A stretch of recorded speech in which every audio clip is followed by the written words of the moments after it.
Mənzilin geniş eyvanından yeni açılmış parka, Dədə Qorqud və gölə panoraması var. Bununla da yanaşı ətrafında Koroğlu və Koala parkı var. Mənzil 4 otaq studiya formasında layihələndirilib. Bura birinci yataq otağıdır.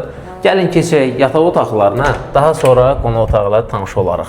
Bura ikinci geniş əsas yataq otağıdır. Bütün otaqlar mebellərlə təchiz olunub. Əsas yataq otağının daxilində qardirob, qardirobun da daxilində hamam otağı var. Layihəsi əladır, yelçəkən, yəni skvaznoydur. Bura üçüncü yataq otaqda. Əslində buranı əsas yataq otağı kimi də adlandırmaq olar. Çünki sahəsi genişdir, çarpayı yığılmış dolab və ən əsası da daxilində hamam otağı var. Hol hissəsində olan çamaşır hissəsi, qonaqlar üçün nəzərdə tutulmuş sanitar qovşaq, girişin sol tərəfində 6 qapılı dolab, sağ tərəfində güzgü. İndi isə davam eləyək qonaq otağı və mətbəx hissəsinə. Qonaq otağın sahəsi geniş olduğu üçün mətbəx hissəsini burada nəzərdə tutublar. Çünki 3 yataq otağı alındırsınlar. Mənzilin çıxarışı var, ipotekaya yaralıdır. Bütün bilgilər də mətn bölməsində qeyd olunub. Sağ olun, görüşmək ümidi ilə.